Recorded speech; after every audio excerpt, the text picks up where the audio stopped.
Bueno, buenas tardes a todos y a todas, compañeros, compañeras, amigos, amigas. Vamos a empezar la asamblea, la jornada en estos momentos.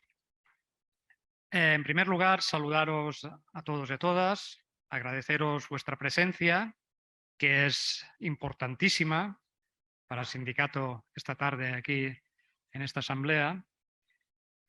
Una asistencia que para nosotros, como decía, es importante, donde vamos a debatir, donde se va a exponer, pues esta tarde, pues lo conseguido, que no ha sido poco, en estos últimos tiempos para el sector de las trabajadoras del hogar. No ha sido poco, digo, porque ha sido una lucha histórica, una lucha de años, de décadas, de lucha sindical, de lucha porque no hay ninguna conquista social que no se haga con lucha sindical. Ninguna, ninguna. Y en este sector, en de las trabajadoras del hogar, en todo lo que ha conseguido se ha ido por una lucha sindical. Tenemos una exposición que podéis ver durante estos días en nuestro local, donde refleja la lucha de décadas del sindicato, de compañeros y compañeras que durante todas estas décadas en este sector de las trabajadoras del hogar han estado luchando. Es una exposición que está muy bien, es muy bonita de ver, es sencilla, compañeras que lo han hecho, pues se ha quedado la verdad que muy bien y os invitamos a que la veáis. Lo conseguido es importante, pero no nos vamos a quedar ahí. Sindicato, la lucha sindical tiene que continuar en este sector consiguiendo más y más conquistas laborales para el sector. Conquistar, seguir reivindicando no solo el desempleo, que era un tema flagrante que que los trabajadores no pudieran cobrar el desempleo, lamentable. Seguir reivindicando la consecución de un convenio colectivo, el tener derecho a la negociación colectiva como un sector que sois. El que podáis tener representantes en elecciones sindicales como un sector importante de la sociedad esencial que es. El que se pueda aplicar la prevención de riesgos laborales, el que se pueda aplicar la normativa a todo nuestro sector como cualquier trabajador o trabajadora de otros sectores. Por tanto, eso es importante. Compromiso de la Federación de Comisiones Obreras, de la Federación del Hábitat, que engloba los sectores, en este caso, de las trabajadoras del hogar. Compromiso del sindicato de estar en la lucha continua para que mejoren las condiciones de todas las trabajadoras. Ese es el compromiso de Comisiones Obreras, de nuestro sindicato y, por tanto, de la Federación. Para terminar la presentación, porque ya daría paso a la siguiente, agradecer, vuelvo a repetir, a todos aquellos compañeros que voluntariamente, altruistamente, han estado trabajando durante décadas estos años por este sector. Sin ellos, seguramente todo esto no se hubiera podido conseguir. Sin ellos, la lucha sindical de estos compañeros. Y me vais a permitir pues, nombrar, seguramente hay muchos, pero yo quiero nombrar a 4 personas que yo desde que estoy en la federación los he conocido, trabajando todas las semanas, haciendo las consultas, ayudando a las compañeras, no solo a veces en temas laborales, sino también a veces escuchando los problemas y dando solución a los problemas. Yo quiero hacer un reconocimiento al compañero Alberto Guerrero, que lleva luchando durante este sector muchísimos años. Tenemos que agradecer mucho. Al compañero Manolo Frutos, que desinteresadamente ha estado pasando consulta y estando ayudando a los compañeros. A la compañera Mari Carmen, a la compañera Vela, o sea, compañeros compañeras que han estado luchando, ¿no? Por tanto, yo le doy la palabra ya abrimos el acto. Le doy la palabra a nuestra secretaria general, Ana García. Tienes la palabra. Muchas gracias.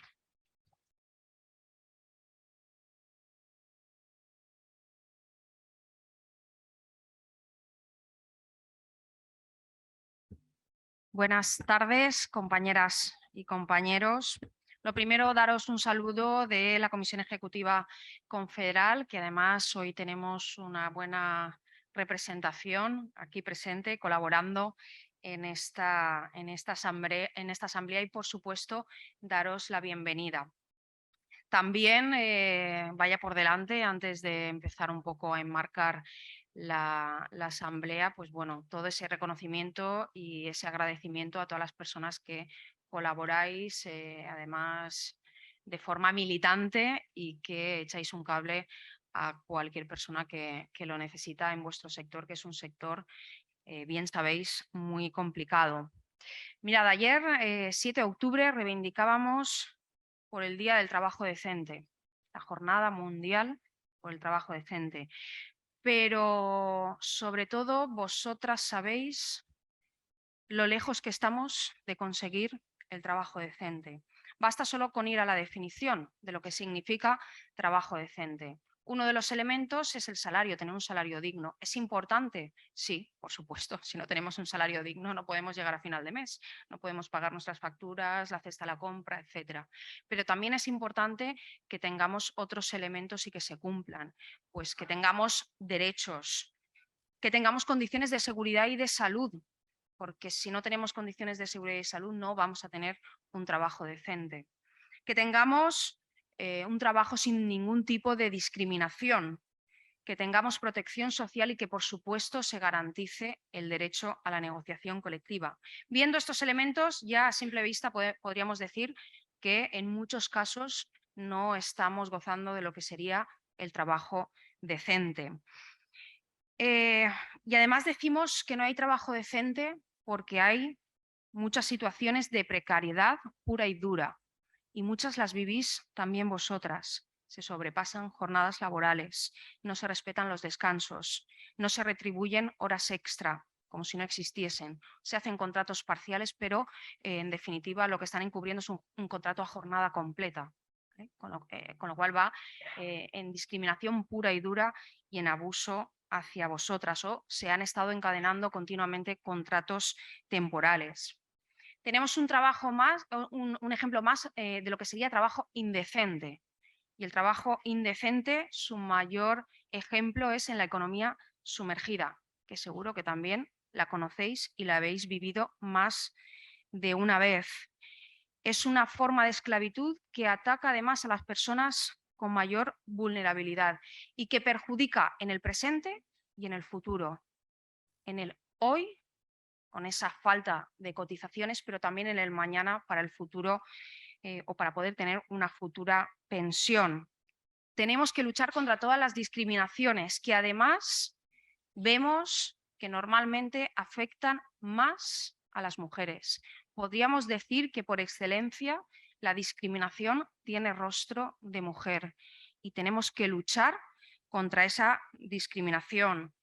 La discriminación salarial, el techo de cristal, el acoso por razón de sexo o también las discriminaciones cuando llega la edad de jubilación. Por eso esta organización, Comisiones Obreras, estamos comprometidas para intentar alcanzar una igualdad real y efectiva. Y además, cuando hablamos de trabajadoras del hogar, y hablo en femenino porque la mayoría sois mujeres, también tenemos un añadido, y es que se da el racismo y la xenofobia. Y es una de las cuestiones que tenemos también que luchar y combatir. A veces una fecha tan señalada como el 7 de octubre, la Jornada Mundial del Trabajo Decente, te entra así un poco de pesar, ¿no? Es decir, ¿cuánto nos queda para poder alcanzar ese trabajo decente? Pero bueno, llega días como hoy, venimos a esta asamblea y podemos celebrar que con la lucha, en este caso con la lucha sindical, podemos conseguir mejoras en los derechos de los trabajadores y de las trabajadoras. Y con la aprobación de ese Real Decreto, que a lo largo de esta asamblea veremos más en detalle, bueno, pues te da un poco esa alegría que la lucha, la perseverancia da sus frutos y que podemos conseguir derechos y mejoras para las trabajadoras y los trabajadores. El pasado mes de junio, además, Pep lo decía, dice, es que llevamos décadas. Dice, por fin, después de más de una década, que se dice pronto, más de una década, se ratificaba el convenio 189. Ni que decir tiene que además, por esa presión de la sentencia europea, que tampoco hay que desdeñarla, ¿no? Por lo tanto, todo eso y la lucha sindical ha presionado para que podamos hablar de ese Real Decreto. Yo voy a resaltar solo 3 aspectos que lo vais a ir desgranando con mayor profundidad. Quiero resaltar 3, que es la aplicación de la Ley de Prevención de Riesgos Laborales. Es fundamental que tengáis salud en el trabajo. Si no tenéis salud, no vais a poder tener un trabajo, no vais a poder vivir tranquilamente. La modificación del régimen de extinción del contrato, cuántos abusos en las finalizaciones de los contratos. Y eso es importante que el Real Decreto lo marque. Y por supuesto, como también comentaba el compañero Pep, el derecho a la prestación por desempleo. Qué injusticia estar trabajando y no tener derecho cuando finaliza ese trabajo a poder tener una prestación por desempleo hasta que se pueda encontrar otro puesto de trabajo. ¿Es suficiente? Pues para Comisiones Obreras no, porque hemos avanzado, pero queremos llegar a más. Y entonces se han quedado por el camino 3 puntos. Uno va a llegar cuando tenga un desarrollo normativo, pero creemos que esos 3 aspectos también son fundamentales y por los que vamos a seguir luchando. Que se avance, como bien se decía, en el derecho a la negociación colectiva. Es fundamental que tengáis convenios colectivos donde se regulen las normas, los derechos, los permisos, los salarios, las condiciones de trabajo, las jornadas. Y es fundamental que ese derecho lo podáis también tener y que podáis tener esos representantes para negociar los convenios colectivos. Es fundamental que se os incorpore en el régimen general de la seguridad social con derechos plenos como trabajadoras y como trabajadores de cualquier otro tipo de sector productivo y fundamental también para el día de mañana en el cálculo de vuestras futuras pensiones. Y también es fundamental que avancemos en lo que tiene que ver con la acreditación de las competencias. Es decir, estáis en un sector muy importante dedicado a los cuidados y a la atención de las personas y se tienen que poner los medios para que podáis tener una acreditación de vuestra experiencia, que podáis tener una titulación acorde al trabajo que venís haciendo durante mucho tiempo. Por lo tanto, vamos a seguir reivindicando esa necesidad, ese derecho a que podáis acreditar vuestra experiencia profesional. Yo lo dejo aquí porque creo que va a ser importante que podáis escuchar, preguntar y que no os vayáis aquí sin que ninguna duda quede resuelta. Tenéis aquí unas compañeras que vamos, expertas y que os van a resolver todas las dudas que tengáis. Y para terminar ya, eso sí, sabéis que Comisiones Obreras somos la primera organización sindical de este país, somos una organización de referencia intentando reclamar los derechos de las trabajadoras y de los trabajadores y las condiciones de vida dignas. Es vuestra organización también, vaya por delante ese compromiso y deciros y animaros a que es importante que os organicéis en comisiones obreras. Tenéis las puertas abiertas para lo que necesitéis, pero es importante porque solas no podemos ir a ningún sitio, pero organizadas podemos llegar a todas partes. Por lo tanto, animaros, las puertas están abiertas y os esperamos con los brazos abiertos. Espero que tengáis una buena jornada y cualquier duda la podáis resolver. Muchas gracias.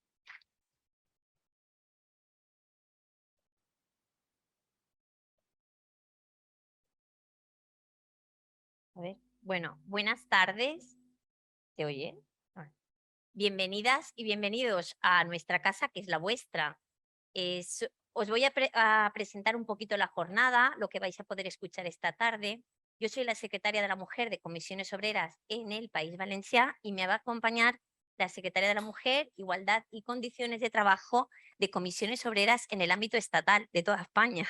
Y me acompaña también la compañera Paloma, que es la secretaria de la Federación de Hábitat que es la federación que trabaja por vuestro sector, la que está trabajando por la dignificación, bueno, trabajamos todas por la dignificación de un trabajo tan digno y decente como es el vuestro. Otra cosa es que no se haya reconocido, que no hayáis tenido y no tengáis los mismos derechos que el resto de la clase trabajadora, por lo que desde hace muchos años este sindicato lleva luchando y por lo que seguiremos trabajando, como ha dicho nuestra secretaria general, el compromiso es firme, lo teníamos y seguimos con él. Yo sin más, y antes de dar la palabra a Carolina, explicaros un poco que van a intervenir Carolina y Paloma, luego van a haber una serie de intervenciones, va a hablarnos Mercedes, que la voy a presentar con más tiempo y como se merece, una compañera magistrada que va a darnos unas notas que creemos que son muy interesantes para que las conozcáis. También hablará la compañera Isabel de extranjería, que creemos que también os afecta las nuevas regulaciones al respecto. Y terminará hablando Mirna, que es la compañera que lleva el sector en el sindicato, en la Federación de Hábitat, en comisiones obreras. Todo ello, nuestra intención es que estén informadas, que tengan la mejor información. El estar informadas y el estar organizadas es lo que puede conseguir que consigan sus derechos y que avancemos en derechos. Sin más, le voy a dar la palabra a Carolina, la secretaria de Mujeres, Igualdad y Condiciones de Trabajo.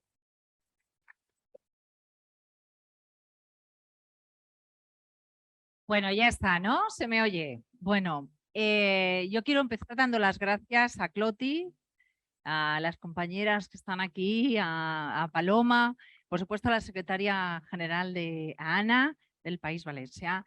Saludar también a la Federación de Hábitat, a los compañeros, a Alberto, a Manolo, que han estado tanto tiempo trabajando con vosotras, a Isa, que está aquí, bueno, a tantas compañeras y compañeros de las comisiones. Pero primero quiero que sepáis, en nombre de las comisiones obreras, en nombre de la Ejecutiva Confederal, que estoy profundamente y estamos profundamente orgullosas de que hoy estéis aquí. Que esto es un crisol de culturas y es un crisol de oportunidades, de mujeres luchadoras, y solo deciros, como ya ha dicho Ana, que esta es vuestra casa y que las comisiones obreras son vuestra organización. Saludar también a todas las organizaciones y asociaciones que aquí estáis de distintos países, asociaciones de empleadas de hogar, porque juntas hemos conseguido esto y juntas seguiremos trabajando. Las mujeres hemos sido siempre un motor de transformación social. Es verdad que siempre hemos parecido pequeñas, hemos parecido que hemos hecho cosas pequeñas, pero es verdad que con nuestras manos juntas hemos cambiado el mundo. Yo quiero aprovechar para lanzar aquí un mensaje de cariño y de ánimo a todas nuestras hermanas y compañeras que en Irán, en Afganistán y en tantos países están sufriendo la represión machista, vulnerándose sus libertades y sus derechos humanos. Un abrazo enorme para esas mujeres que están ahí cortando sus velos y su cabello en señal de protesta. Nada hay más interesante que en este momento hayamos hablado y haya hablado Ana del trabajo decente y haya pensado en las empleadas del hogar. Es verdad que teníamos una deuda histórica, este país tenía una deuda histórica con las mujeres. Y decimos bien con las mujeres porque mirad quiénes estáis y estamos hoy aquí. El 85% de quienes trabajan en el empleo del hogar son mujeres y de ese 85%, el 47% sois mujeres migrantes. Mirad, lo leo para no equivocarme. La EPA dice que actualmente trabajamos 545.700 personas en el empleo del hogar. De esas personas, el 75%, como digo, son mujeres. ¿Y por qué somos mujeres? Y ahora vamos a hablar de por qué es tan importante para nuestro género, para el feminismo, para el futuro, para la convivencia intergeneracional, la regulación que hemos conseguido.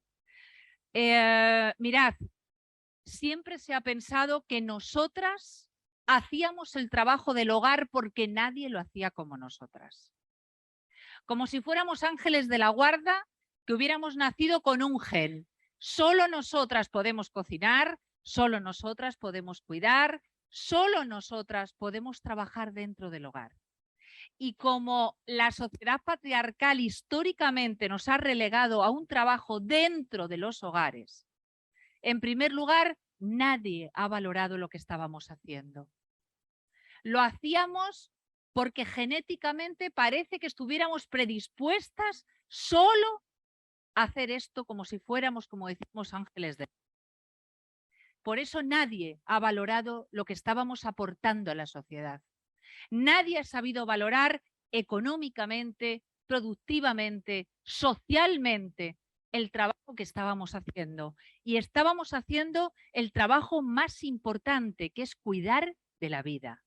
Sin vuestro motor, sin nuestro motor, el de todas las mujeres de este país, no hubiéramos salido adelante en la pandemia. El dibujo de la pandemia, de esa persona trabajadora con la que hemos salido adelante, es una mujer que iba a cuidar en el momento de la pandemia. Por eso esto es tan importante para el feminismo. Mirad, se acabó la palabra sirvientas y criadas. Somos mujeres trabajadoras con derechos.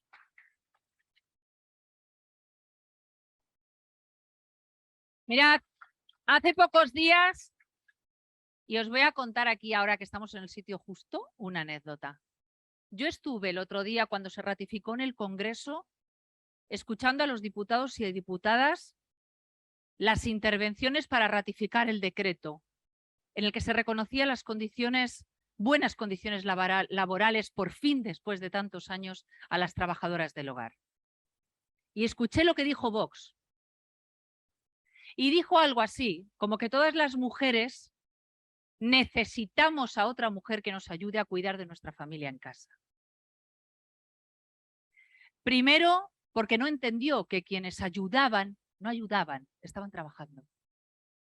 Y en segundo lugar, ignoraba que a las familias no solo las cuidamos las mujeres. Ya está bien. Y luego pretendió que se pagaran las bonificaciones independientemente de la renta. Todos sabemos para quién quiere las bonificaciones. Mirad, en Comisiones Obreras somos un sindicato feminista, pero somos un sindicato feminista de clase. No nos vale con romper los techos de cristal. No nos vale con que algunas hayamos dirigido empresas, hayamos dirigido juzgados, tribunales, hayamos sido jefes de equipos médicos. No nos vale romper los techos de cristal si para eso tenemos a miles de mujeres en un suelo pegajoso del que no pueden escapar y con el que no pueden ser independientes, porque si no, no pueden huir de la violencia. No nos valen las comisiones obreras. Por eso apostamos y hemos trabajado siempre porque las empleadas del hogar tuvieran trabajos reconocidos que necesitan saber cosas. Si sois profesionales y tenéis que, vuestro trabajo tiene que ser valorado económicamente como se merece y requiere los derechos del Estatuto de los Trabajadores como cualquier trabajador y trabajadora. Mirad.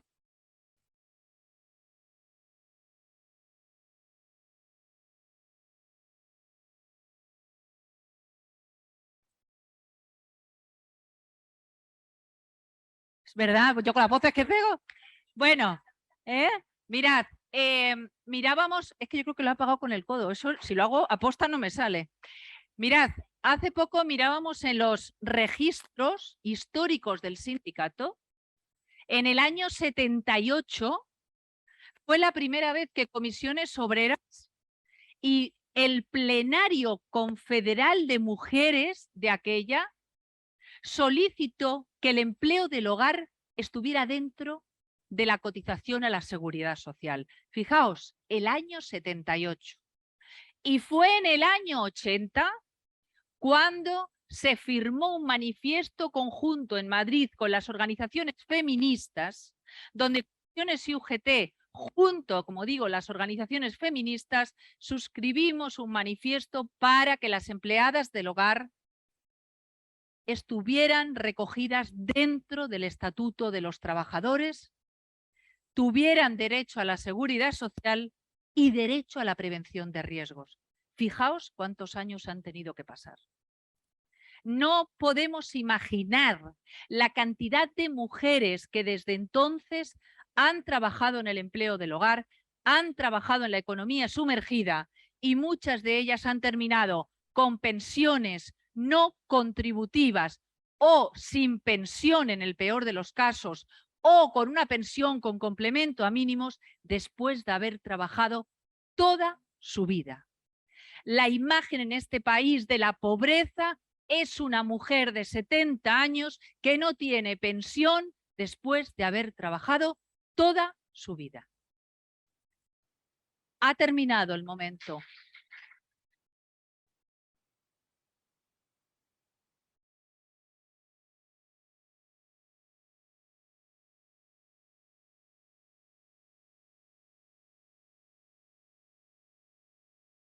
¿Sí?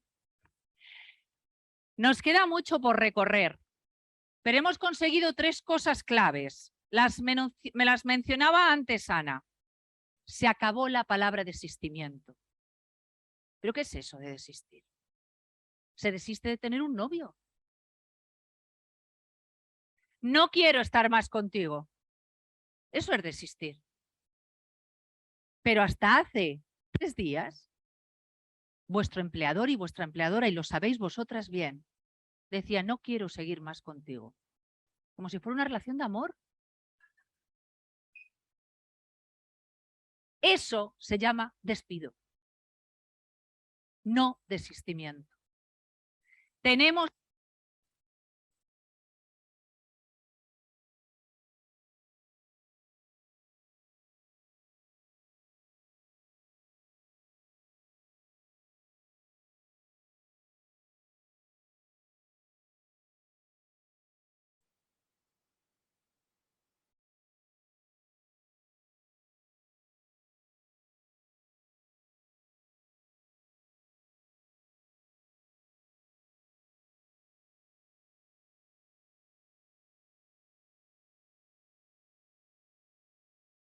Bueno, ya sigo. ¿Se me oye? Sí.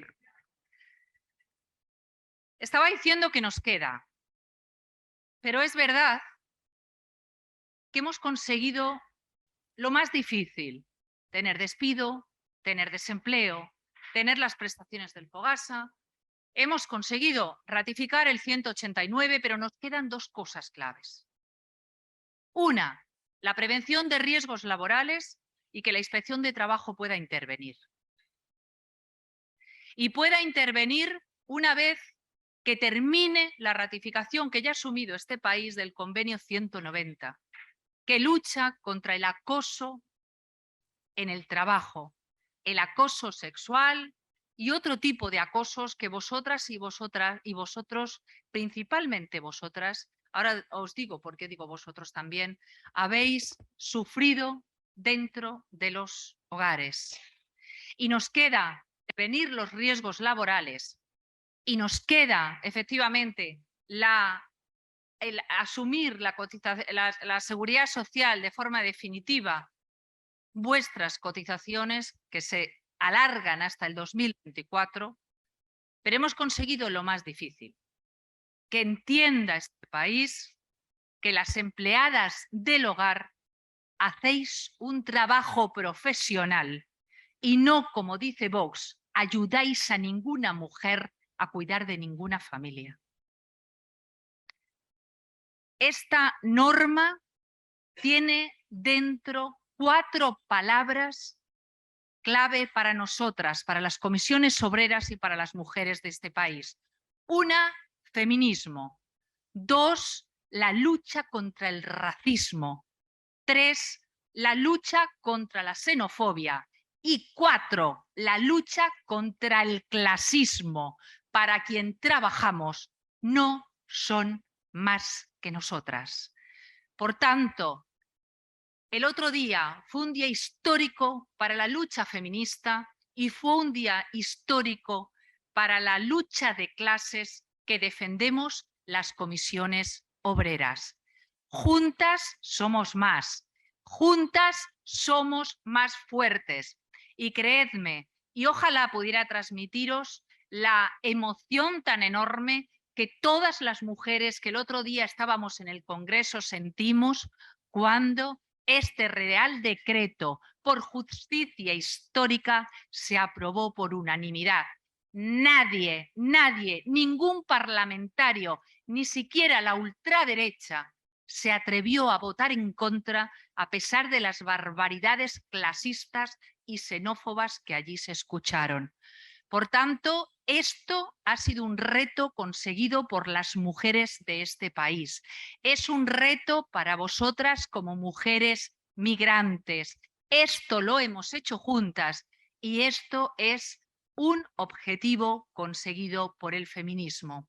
Por tanto, yo solo puedo deciros que adelante, que esta Secretaría de las Mujeres está con todas vosotras, que esto ha sido una lucha histórica, que él seguirá el camino hacia adelante y que quedan muchas dudas por resolver. Pero hemos conseguido lo más difícil, que hoy aquí, en este salón de un sábado a las 4 de la tarde, estemos todas felicitándonos. Y lo más rico que tiene esto es, dentro de un sindicato de clase, juntas, tantas nacionalidades y tantas mujeres que solo queremos una vida mejor.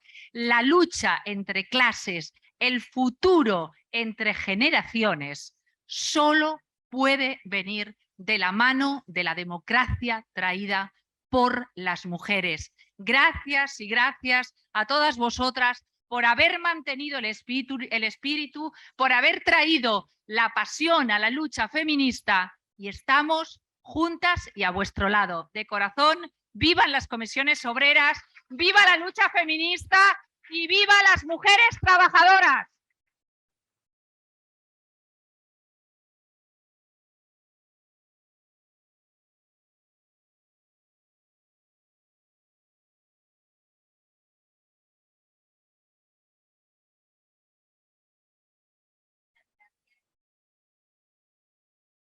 No te has pasado nada. Súper cumplidora con los tiempos. Madre mía, pues súper cumplidora con los tiempos. Pero ha cumplido, ha cumplido. Bueno, se me ha olvidado comentaros, voy comentándoos que cuando acaben las intervenciones que os he mencionado antes, se abrirá un turno de palabras para si tenéis alguna cuestión que queráis poner, que queráis lanzarnos, alguna pregunta que queráis preguntarle a las ponentes, a las compañeras que nos acompañan.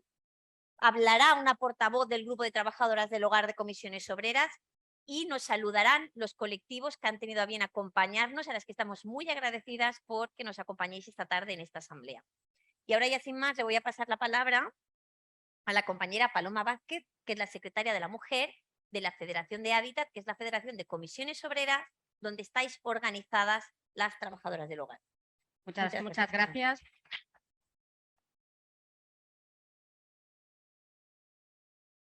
Muchas gracias por la invitación, muchas gracias por invitarme a participar en esta asamblea.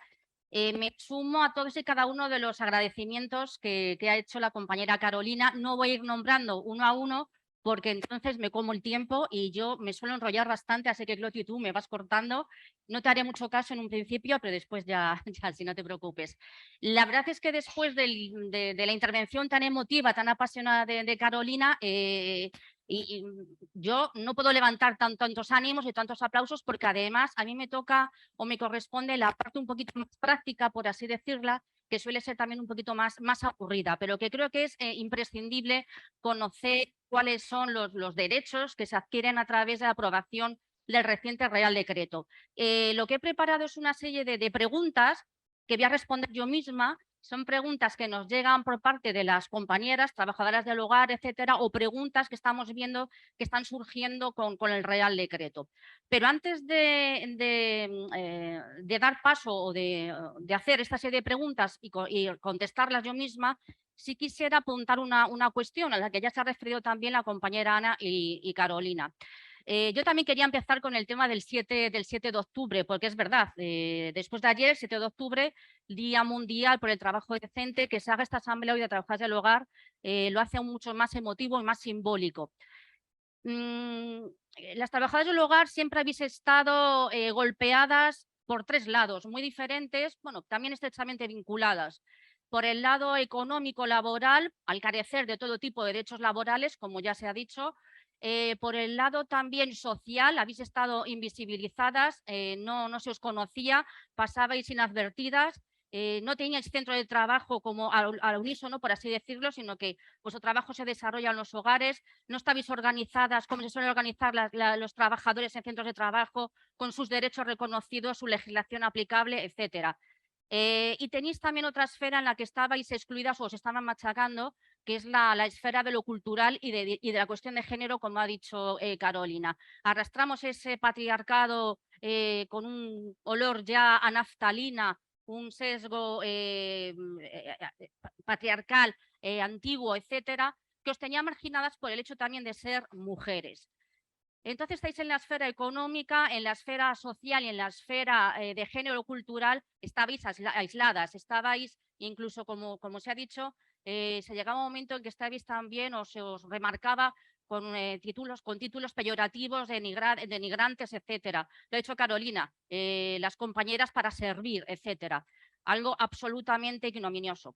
Bien, todos estos estereotipos hay que romperlos y hay que ocupar los espacios que verdaderamente os corresponde por ser trabajadoras, sin más. Trabajadoras que tenéis que tener y gozar de los plenos derechos que gozan el resto de la clase trabajadora de nuestros sectores productivos. Y en eso, como os ha dicho aquí, hemos estado trabajando durante muchísimos años y vamos a seguir continuando porque aún queda, como se ha comentado ya, muchísimo por hacer. Bueno, con este preámbulo, ahora sí que voy a pasar a la parte más práctica, la parte un poquito más rollete, por así decirlo, pero es fundamental, interesante, como dice Cloti, pero es interesante que manejéis cierta información. Las preguntas tienen que ver con 3 aspectos fundamentales, con las nuevas prestaciones, con el ámbito de la cotización y con la contratación y extinción de la relación laboral.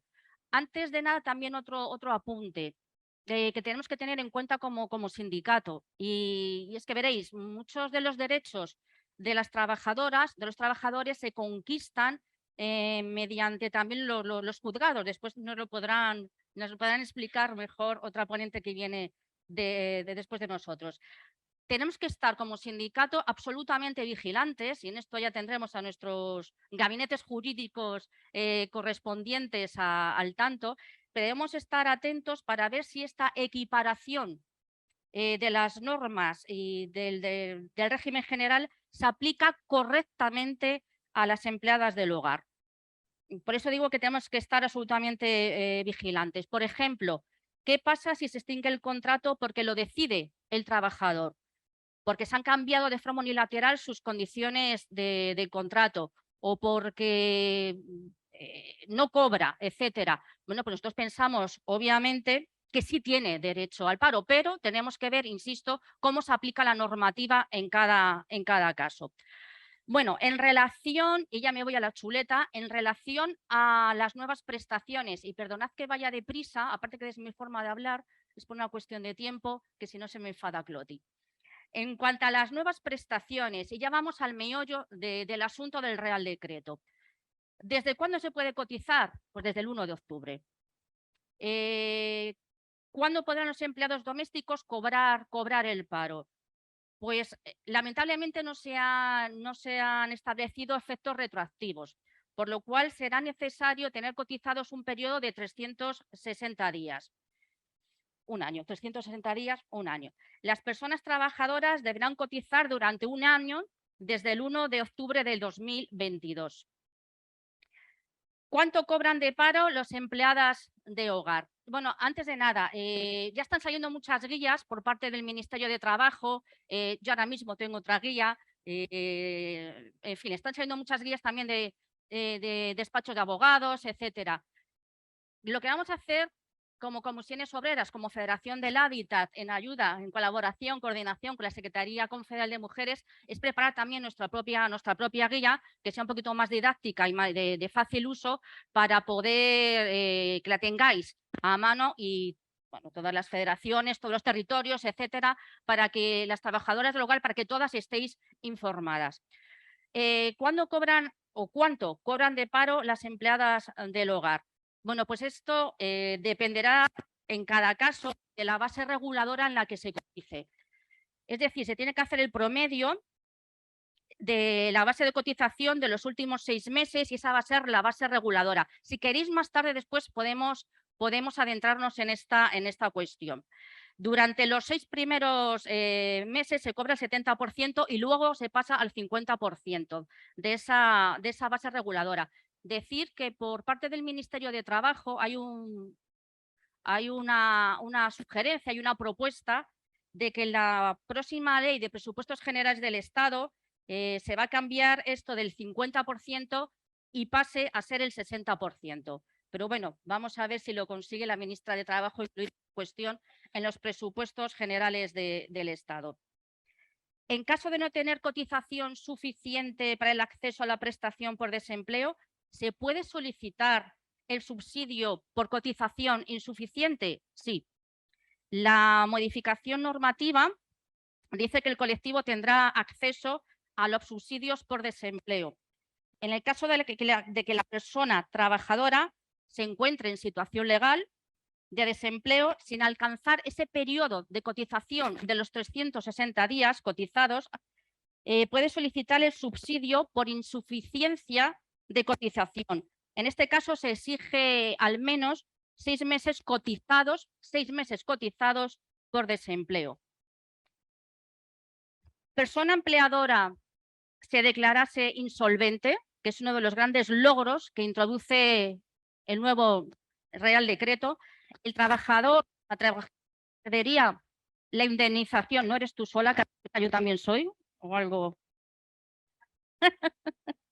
Me veo yo también en el atril, ¿eh?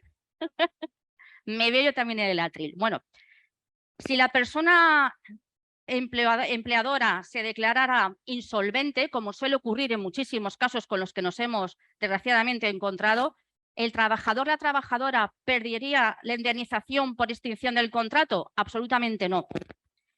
El Fondo de Garantía Salarial ahora cubre todas las indemnizaciones correspondientes. Insisto que esto es una mejora. Me iba al atril.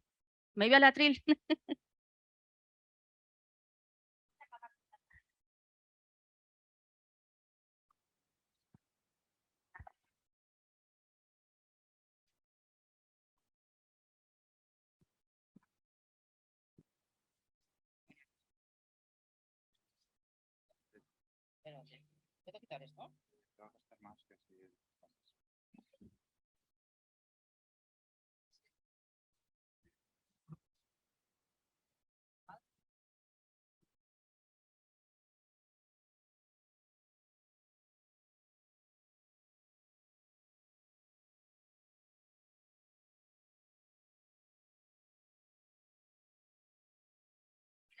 Bueno, pues una vez que me he medio quedado en bolillas, seguimos. Estamos hablando de si la persona empleadora se declara insolvente, si el trabajador o la trabajadora perdería la indemnización por extinción del contrato. Insisto que no. Es uno de los grandes logros porque se mejora el derecho a la protección de las trabajadoras, porque ahora sí que pueden percibir las cantidades que en justicia le corresponden. ¿Tienen derecho a la prestación por desempleo las empleadas de hogar contratadas antes de la entrada en vigor de la reforma? Por supuesto que sí, sí tienen derecho, pero necesitan, insisto, tener cotizados ese año, como dice la compañera, necesitan tener cotizados, es decir, haber pagado la seguridad social para tener derecho a la prestación por desempleo. Esto me voy a saltar porque ya voy mal de tiempo. Bueno, con respecto a las nuevas prestaciones.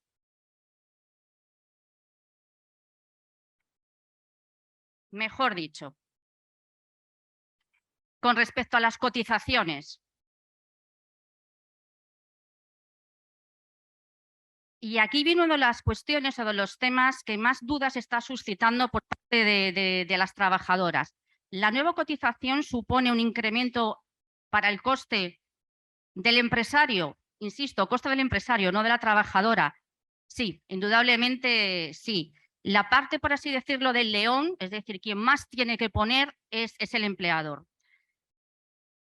¿Quién pagará las cotizaciones por desempleo y fogasa? Voy a hablar de las subidas que puede conllevar para el trabajador o trabajadora y para el empleador. Por desempleo supone un 6,5% de la base reguladora, del cual el 5% será cargo del empleador. El Fondo de Garantía Salarial, ¿cuándo? ¿El qué? Claro, claro, claro. Y antes, claro, antes no teníais derecho, ahora sí. Ahora sí. De todas formas, insisto que todo esto lo pasaremos, ¿no, Cloti? Que a todo esto lo pasaremos por escrito o lo haremos llegar de alguna manera. Y si no, ahora también en el debate podemos continuar con... Claro, claro. Es que voy deprisa porque hay tantas cosas por decir, pero vamos, que por supuesto en el turno de palabras, de debate, podemos en todas y cada una de estas cuestiones. Pero insistir que esto es uno de los fundamentales, de los principales derechos que recoge el Real Decreto. Tenéis derecho a esa indemnización por despido, aunque el empleador diga que es insolvente, que se ha quedado sin dinero, etcétera, etcétera. Antes no podíais, ahora sí. La subida o quién pagará las cotizaciones por desempleo y Alfogasa. Prácticamente lo paga todo el empleador. La trabajadora del hogar se le incrementa solamente lo que es un 1,5% a cargo del empleado en cuanto a lo que tiene que pagar por tener derecho a desempleo. Es muy poquito, de verdad. Yo aquí quiero o que tengáis en mente, por así decirlo, un concepto que, aunque me iba a parecer a María Dolores de Cospedal, hablando ahora, es el concepto que se utiliza mucho en economía de salario diferido. Es decir, por este poquito, este incremento que que vais a tener que pagar, por así decirlo, para tener derecho a cotización por desempleo, es tan niño, tan poco, pero lo que os da es eso, os da ese derecho a poder cotizar para el desempleo y que tengáis después indemnización por desempleo en el caso de que os despidan. Pero insisto, la parte fundamental, la parte más grande, la parte del león, por así decirlo, corre a cargo del empleador. ¿Es necesario modificar el salario de la persona trabajadora? Nada, en absoluto. Es decir, vuestro salario no se va a ver modificado, no tiene por qué verse modificado.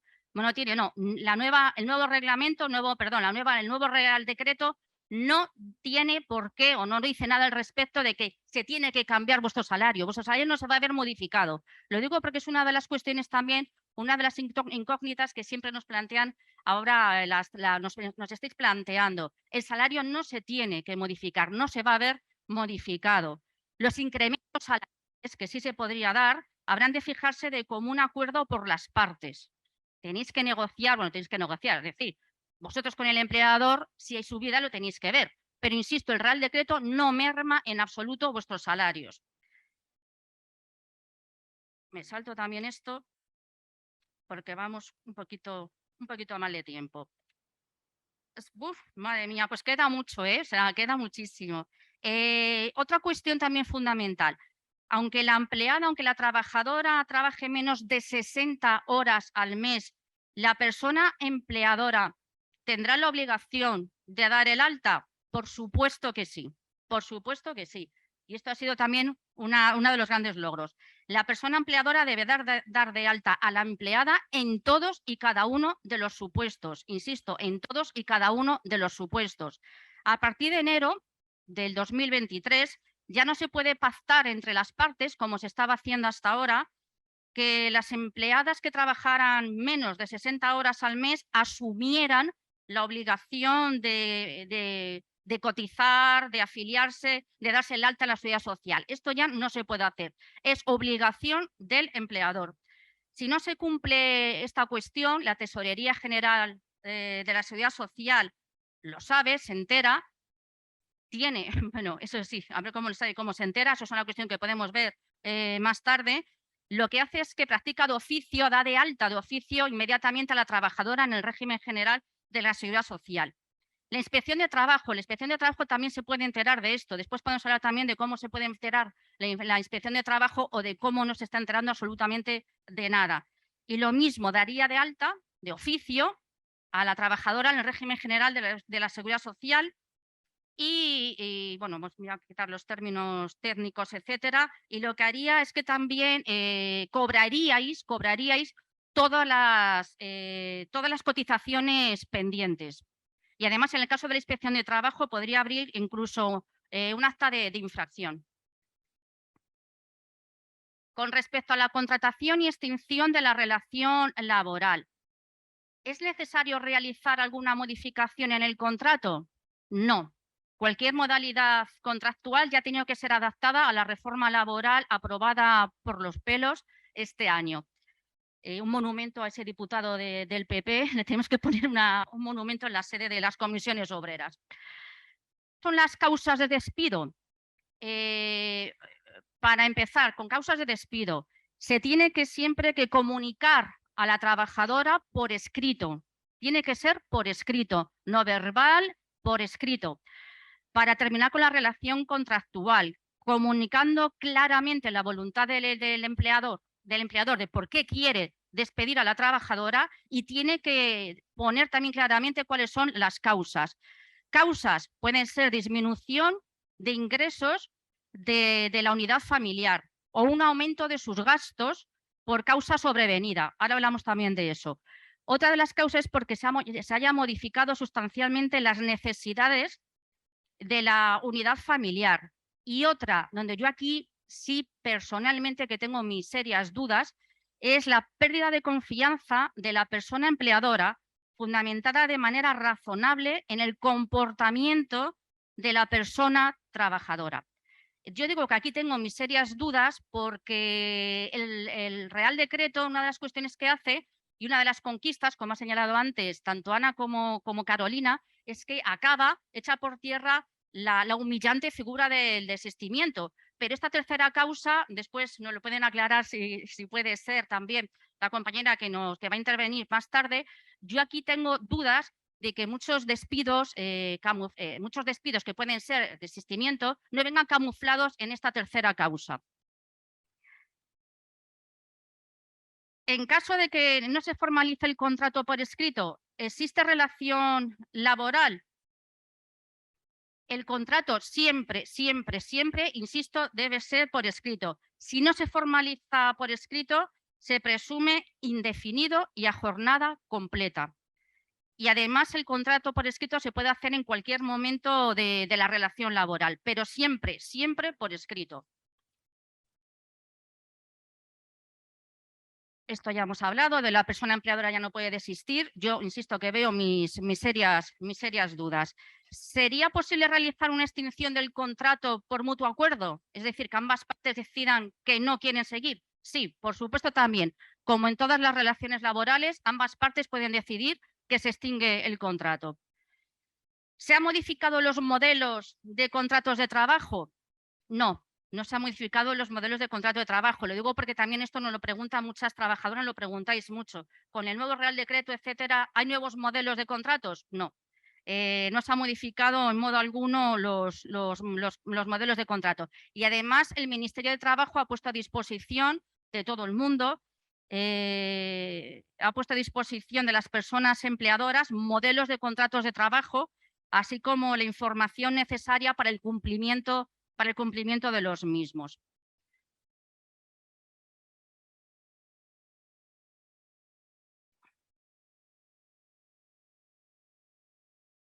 Queda mucho, ¿eh?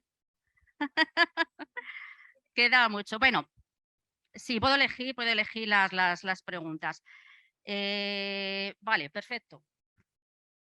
¿Qué diferencias, esta es importante, qué diferencia existe a efectos de indemnización? Bueno, pues la mayor novedad que introduce el Real Decreto es que las personas trabajadoras tienen derecho a 33 días de indemnización en despidos declarados improcedentes, insisto, improcedentes, y que se elimina la figura del desistimiento, aunque yo insisto que tengo mis serias dudas.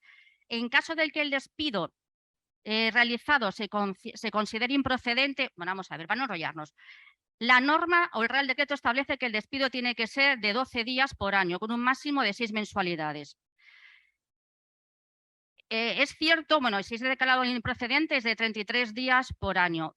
Es cierto que el Real Decreto lo que deja también es un sinsabor, por así decirlo, porque en determinadas causas de despido, disminución de los ingresos de la unidad familiar, incremento de sus gastos por circunstancias sobrevenidas, etcétera.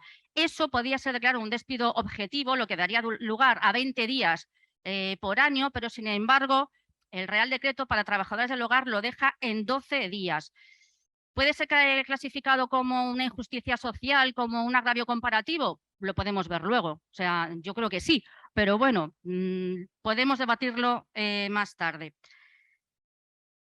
Podemos también hablar después de la indemnización que corresponde o cuál sería el monto de la indemnización que le corresponde a las trabajadoras, etcétera. Y para terminar, aunque me he dejado muchas cosas en el tintero, varias o dos cuestiones. ¿Se puede ser empleada de hogar a tiempo parcial? ¿Qué prisas me estáis metiendo? ¿Se aplica también a las trabajadoras con más de un empleador? Sí. La norma no establece, insisto, la norma no establece ninguna limitación en relación con la posibilidad de trabajo a tiempo parcial o la prestación de varios empleados a la vez. Con el tema de acreditar las competencias en tarea de atención a las personas, de lo que se habla o lo que está diciendo el Real Decreto es que se va a establecer políticas de formación y de acreditación de competencias. Yo aquí sí que quiero matizar varias cuestiones. Insisto, lo podemos dejar también para el debate, pero en materia de cuidados, en nuestro país ya existe una legislación concreta, ya existe un convenio colectivo concreto que se aplica a las trabajadoras de ayuda a domicilio. Esto es un tema farragoso, un tema complejo, porque somos absolutamente conscientes de que vosotras, trabajáis del hogar, no solamente hacéis trabajos del hogar, también hacéis trabajos de cuidados. Entonces, aquí es donde podemos tener ciertos problemas a la hora de ver qué legislación se la aplica, etcétera. Porque, insisto, la Ley de Dependencia del 2006, que se aplica a trabajadoras de ayuda a domicilio, ya se habla también o tiene un apartado concreto que tiene que ver con la formación, con la acreditación de competencias, etcétera. Y este Real Decreto habla precisamente de llevar a cabo políticas de formación y acreditación de competencias en materia de cuidados. Bueno, pues vamos a ver qué desarrollo conlleva esto, porque la verdad es que estamos aquí bastante expectantes para ver si chocan con el tema o con las trabajadoras de ayuda a domicilio. Tenemos aquí un pequeño problema que tenemos que dirimir. Y ya para terminar, con respecto también a la prevención de riesgos laborales y enfermedades profesionales. Es cierto, se recoge en el Real Decreto, pero queda sujeto a desarrollo reglamentario. Es decir, es una laguna también que tenemos que ver qué es lo que se va a hacer al respecto. Y bueno, pues me gustaría seguir hablando y contándoos más cuestiones porque queda mucho en el tintero. Tengo más preguntas con más respuestas, pero las podemos ver en el turno de debates. Perdonad, porque ha sido la parte, Cloti dice que interesante. A mí me gusta más la parte de Carolina, pero, pero bueno, no ha sido tan emotiva, pero insisto, creo que es absolutamente importante e imprescindible que tengáis estos datos y que os los haremos llegar por escrito en la menor brevedad posible. Muchísimas gracias.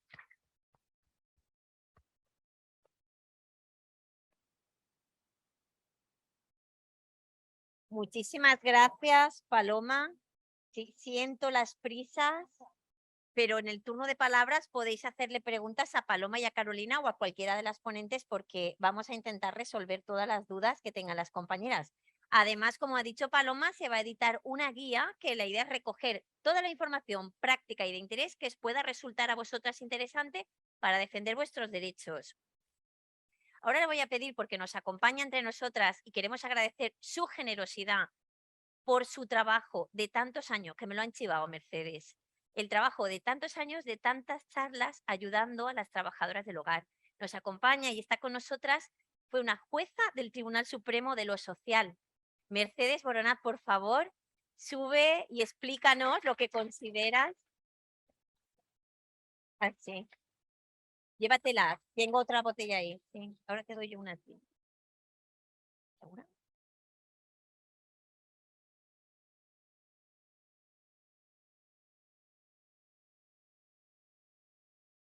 Hola, buenas tardes.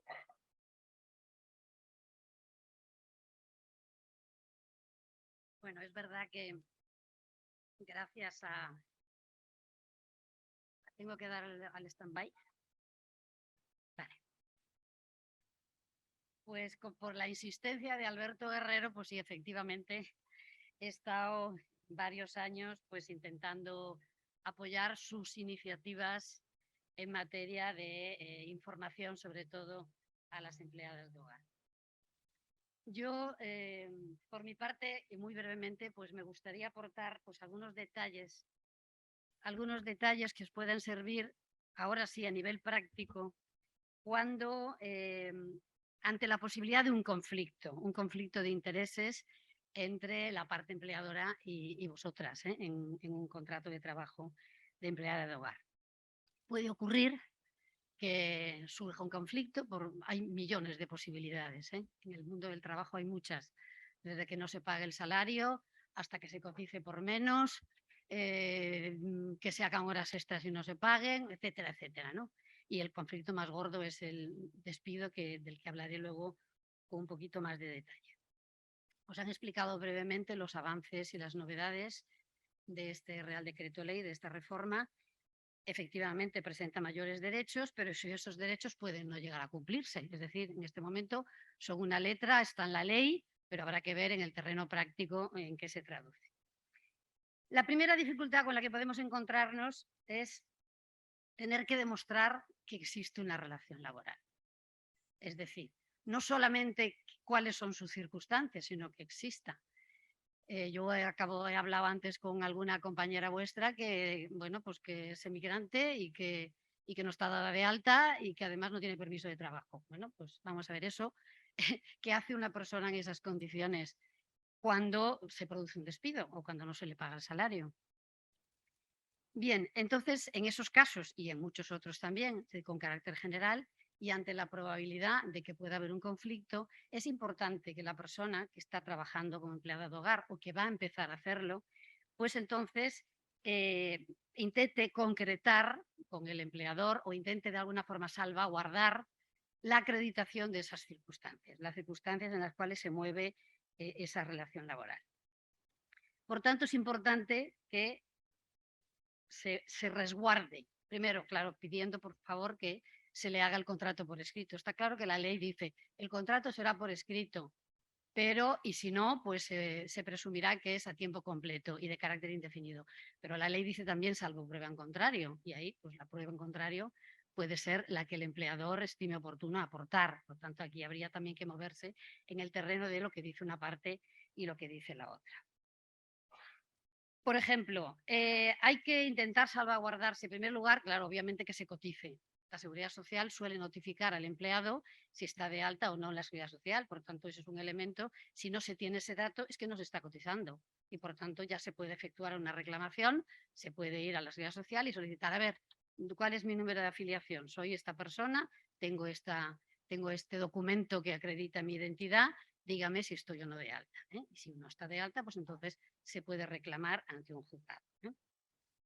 Lo mismo, pues las vacaciones, que ya sabéis que tienen que ser vacaciones pagadas, las horas extras que se tienen que pagar de una forma determinada que establece la ley, etc. O sea, primer consejo, hay que anticiparse al conflicto, por decirlo de alguna forma. Antes de que el conflicto exista, antes de que nos encontremos con que nos tiran a la calle o dejan de pagarnos, hay que de alguna manera intentar acreditar que esa relación existe, que es una relación que comprende X número de horas, etcétera. Por ejemplo, yo voy a dar algunas ideas.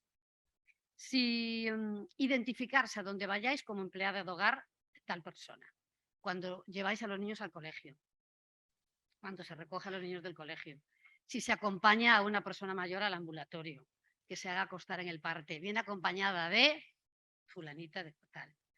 En la farmacia, en la panadería. Hola, vengo a comprar el pan, es que soy la empleada de tal. En la farmacia. Esta medicación, es que yo soy la empleada de... Es decir, intentar crearos de alguna manera un ámbito de confianza en el que la gente sepa que sois empleadas de hogar de una persona determinada. Entonces, de esa manera, de alguna manera os estáis creando un respeto, una situación, es decir, un sitio del cual podéis partir después para poder acreditar que esa relación existe y que tiene pues más o menos un número de horas. Sobre todo en el caso de las internas, pues es muy, muy interesante. No obstante, se puede producir el conflicto, haya acreditado uno o no sus circunstancias, se puede producir el conflicto. Entonces, si se produce un conflicto, pues hay que acudir a la jurisdicción social. ¿Qué es la jurisdicción social? Pues es aquel juzgado que se encarga de resolver estrictamente los problemas de tipo laboral. Y por tanto, también vuestros problemas, o sea, los problemas que tiene un trabajador con una empresa o un trabajador, en caso vuestro, con una persona empleadora de un hogar familiar. Las diferencias no son tan sutiles, porque una empresa y el cabeza de familia o la cabeza de familia de un domicilio o de una familia determinada no son lo mismo. De ahí que tradicionalmente se ha entendido esta relación como especial. Ahora bien, la especialidad de esta relación no justifica las diferencias de trato con una relación laboral ordinaria. Entonces, os lo han explicado ya, yo estoy completamente de acuerdo, pero sí es verdad que a la hora de regularla, la norma, incluso esta nueva, este Real Decreto Ley, tiene algunas especialidades que yo creo que vale la pena remarcar. Por ejemplo, en el tema de la confianza a que hacía alusión antes Paloma y por eso lo comentaré. Primero de todo, tenéis un conflicto, es decir, estáis en desacuerdo con algo o os han tirado, os han despedido, os han tirado de esa relación, os han marginado. Bueno, primero de todo hay que conseguir un asesoramiento. Un asesoramiento que puede ser sindical, que puede ser solicitando un abogado de oficio ante el Colegio de Abogados, que como sabéis está en la Plaza de Tetuán, aquí en Valencia, o acudiendo a Alberto Guerrero o al señor Frutos, que ellos seguro que sin ningún condicionamiento os asesoran como es debido, porque además lo han ido haciendo desde hace mucho tiempo. Ahora bien, conseguido el asesoramiento y decidido que hay que poner una demanda, es decir, que hay base jurídica para poner una demanda, porque a veces uno puede estar en desacuerdo, pero no tener eso, una chicha jurídica para poder demandar. O sea, el asesor os dice que sí, que hay que demandar y que además va a llevar la demanda adelante. Bueno, en este caso hay que tener en cuenta que la solución de un conflicto, que depende, obviamente se lleva a cabo a través de una decisión judicial, no se toma por capricho. Es decir, el juez no decide porque sí, mira, me cae mejor esta señora. No, pues aquel señor, mira, le creo más. Obviamente se tienen en cuenta las manifestaciones de las partes. Es importante lo que la persona diga, cómo justifique la existencia de la relación, cuáles eran sus condiciones de trabajo, etcétera, etcétera. Pero las afirmaciones de una parte, por muy vehementes que sean y muy claras, pues se pueden contradecir con las de la otra parte, que de la misma forma vehemente, clara y concreta puede decir lo contrario o puede negar parte de lo afirmado en la demanda. De manera que vámonos a las reglas jurídicas que regulan el procedimiento. El procedimiento consiste normalmente en un juicio oral, es decir, se está delante de un juez, se ha puesto una demanda con unos detalles mínimos, porque todo se va a ver oralmente delante del juez, pero es muy importante, primero, la preparación que hemos dicho antes. Si uno va preparado a la posibilidad de tener un conflicto y sabe quién puede declarar a su favor, porque la de la farmacia le he dicho que, hombre, claro, si te estoy viendo aquí, hace 2 años que vienes a comprar el Eferalgan y las aspirinas y los pañales. Bueno, pues por favor, venga al juzgado a decir que efectivamente soy la empleada de este domicilio conyugal. Esas reglas jurídicas que voy a comentar no es que vayan a favor de una parte o de otra, son reglas que están establecidas para que sean iguales para todos. Nadie se puede saltar esas reglas. Y hay además una forma de interpretarlas dentro de las leyes de procedimiento. Es decir, tampoco el juez puede hacer con eso lo que le dé la gana, aunque a veces algunos abogados piensan que sí. Pero en fin, en principio, el juez tiene que valorar esas pruebas de acuerdo con lo que dicen las normas. Y no puede saltárselo a la torera. Es que me lo creo más. Bueno, vamos a ver. Un juez puede creerse más a una persona, pero tendrá que justificarlo. Tendrá que decir, bueno, pues eso, digamos que casa con las reglas de la lógica, o no.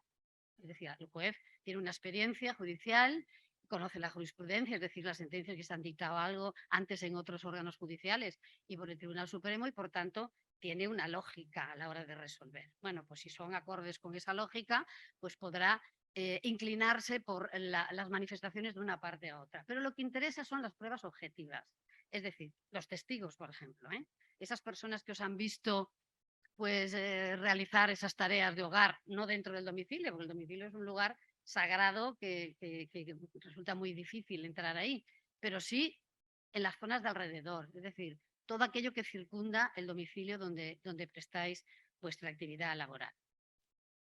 Y luego, los documentos. Por eso es importante que haya un contrato. Pero no que haya un contrato que diga Pepa y Juana o Juan y Tomasa dicen esto, sino que lo que consta en el contrato coincida con la realidad. Porque no solamente en el mundo de las empleadas de hogar, sino en el mundo laboral del trabajador no empleado de hogar, pues se cuentan muchas mentiras en los contratos. Es decir, pues trabaja 20 horas y luego resulta que hace 40. Ojo, a ver, si yo firmo 20 horas, pues yo quiero trabajar 20 horas. Y además que me coticen 20 horas.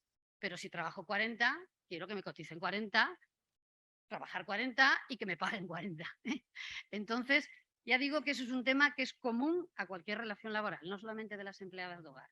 De manera que un contrato a veces por sí mismo puede decir poco, porque puede no adecuarse a la realidad. Entonces, es importante.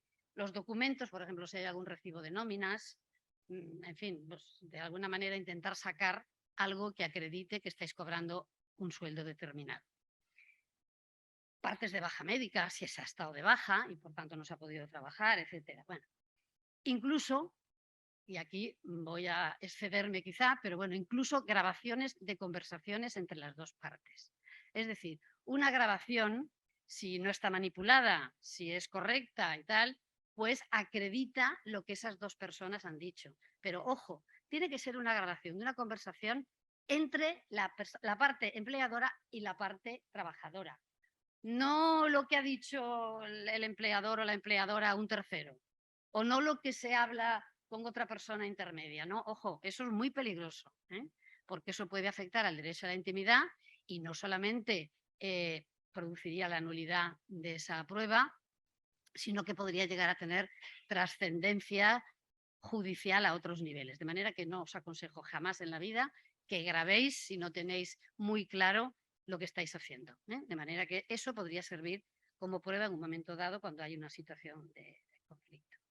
Por tanto, si tenéis claro las circunstancias, es decir, si de alguna forma prevéis que pueda haber un conflicto, conflictos todos los días, y la mejor relación laboral puede acabar convirtiéndose en una relación conflictiva. Vale la pena prevalerse a través de una serie de requisitos, de pequeñas exigencias que luego pueden dar lugar a poder acreditar en un procedimiento la realidad de lo que afirmáis. Bueno, ya se ha comentado que esta nueva norma ha prescindido del desistimiento.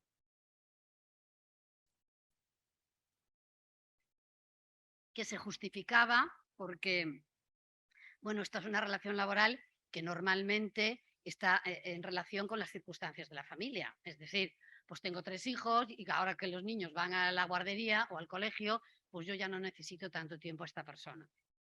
Se utilizaba el tema del desistimiento, yo creo que mal, porque había otras formas de hacerlo. Se podía también reducir el número de horas haciendo una cotización razonable, etcétera, etcétera. Aquí las causas de extinción que ha hecho referencia a Paloma, pues yo quería decir algo más. Y es que de alguna forma acreditan la especialidad de esta relación, porque claro, obviamente esta relación se puede terminar de muchas maneras, incluso también por un despido disciplinario. O sea, la persona que hace una barbaridad, es decir, por ejemplo, se apodera de algo que no le pertenece en el domicilio conyugal, que además, claro, digamos que las cosas están a mano, entonces es muy fácil que una persona que no tenga claras cuáles son sus convicciones y sus límites, pues pueda echar mano de lo ajeno. En ese caso, pues se produce un despido disciplinario que, por supuesto, no da lugar a ningún tipo de indemnización ni de derechos.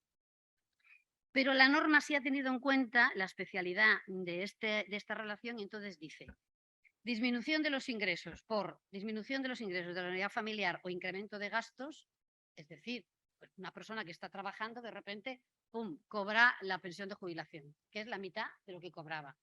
Pues no puede seguir manteniendo una empleada o no en las mismas condiciones en que estaba antes. Entonces, ahí la relación se puede extinguir o se puede reducir, es decir, extinguir en parte, y si eran 8 horas, pues se hacen 4, o si eran 4, pues se hacen 2.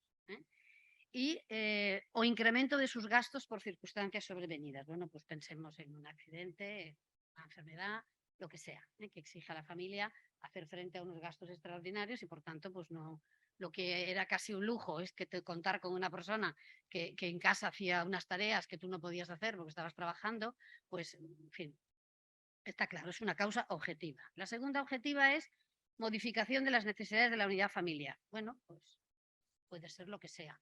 Si se está cuidando a un anciano, que este fallezca, por ejemplo, que es el caso más usual. Entonces, en ese caso, esa modificación puede dar lugar, obviamente, a que se prescinda o por lo menos se limite en parte el trabajo de la empleada de hogar. Y en tercer lugar, que es un poco el más complejo, pone el comportamiento de la persona trabajadora que fundamente de manera razonable y proporcionada la pérdida de confianza de la persona empleadora. Pérdida de confianza. Ahí sí que se está utilizando una expresión que no es de la relación laboral ordinaria. Porque tú también lo has pillado, ¿verdad? Porque en la relación laboral ordinaria se habla del trabajador que abusare de la confianza del empresario. Y eso quiere decir que el trabajador aquí pone en riesgo, en peligro, a la empresa, a los intereses empresariales en favor de los propios. Por ejemplo, el que hace a la empresa una competencia desleal o que de alguna manera está utilizándola en su beneficio y no en beneficio del empresario. Pero este no es el caso. Aquí se habla de pérdida de confianza. Es decir, o que no se tiene confianza en la persona desde el primer momento, porque después de unos días de estar trabajando con ella, pues mira, yo no me entiendo, no confío en que lo vaya a hacer bien por lo que sea. O la pérdida que se produce después, en un momento dado. Yo no creo que aquí la ley se esté refiriendo a faltas graves o muy graves. Yo creo que no, porque para eso estaría el despido disciplinario. Yo creo que se está refiriendo a estos incumplimientos leves, estos errores leves, pero que se van acumulando y que al final pues, la persona que dirige el hogar dice, oye, mira, esto no se puede soportar. Estás llevando tarde a los niños al colegio. Estás no atendiendo al abuelo como porque yo he venido y estaba sin cambiar y yo te dije que lo cambiaras a esta hora y a esta hora. Es decir, estas faltas que se pueden reiterar en el tiempo y que fundamentan el que la persona empleadora diga, mira, yo estoy sufriendo porque no haces lo que debes hacer y por tanto esa pérdida de confianza puede dar lugar a un despido. Yo creo que esa es la única interpretación que sería razonable de esta pérdida de confianza, la única interpretación razonable. Ahora, ¿eso cómo se prueba en un proceso? Ahí está. Perdón. Bueno, pues eso, ¿que cómo se prueba? Bueno, pues es muy complicado. Vosotros ya sabéis que la relación del empleado de hogar es una relación de convivencia en la que hay un cierto grado de intimidad y, por tanto, pues es muy complicado acreditar en un momento dado que esas circunstancias se producen. Así que la jurisprudencia será la que poco a poco y sentencia a sentencia nos vaya indicando cuál es el camino a seguir. Oye, perdonad porque me haya excedido. Vale, muchas gracias.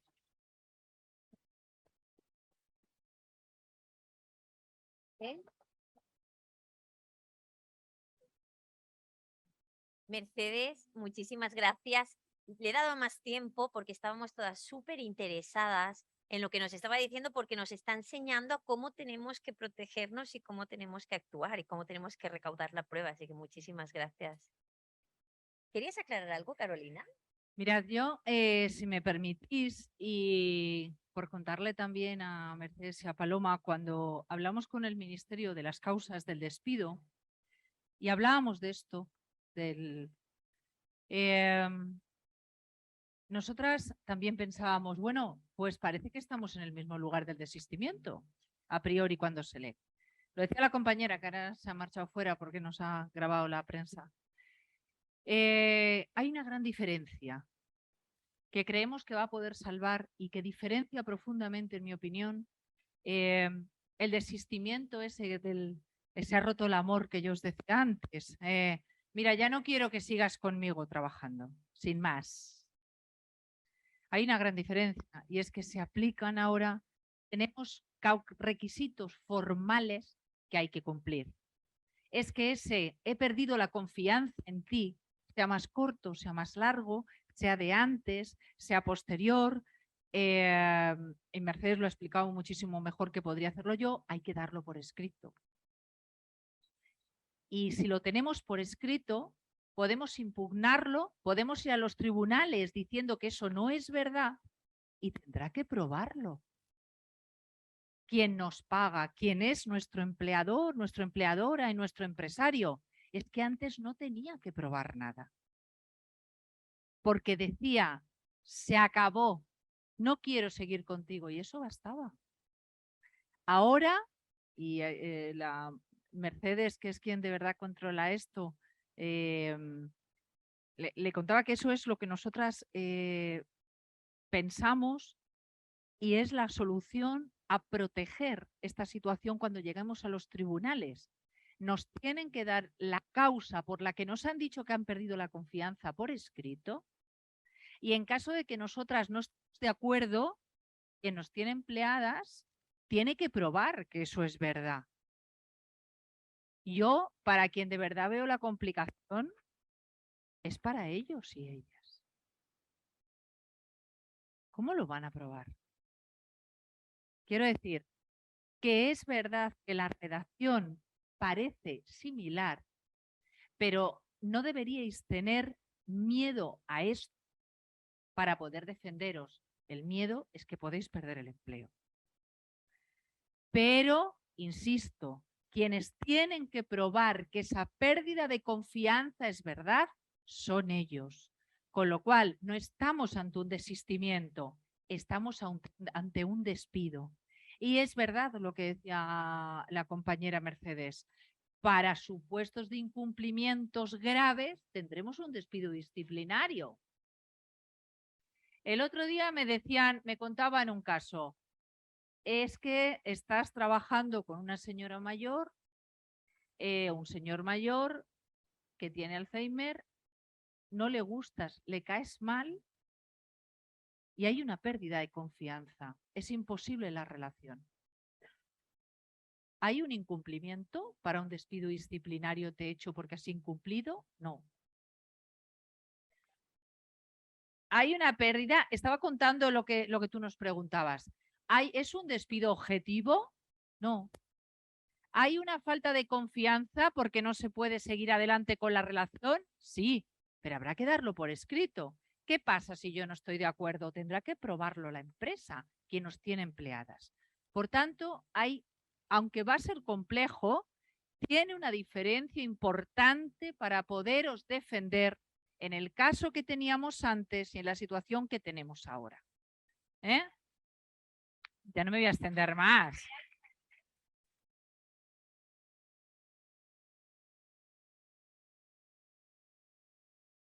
También quiere hacer una aclaración, una puntualización y luego ya te vamos a dar el paso.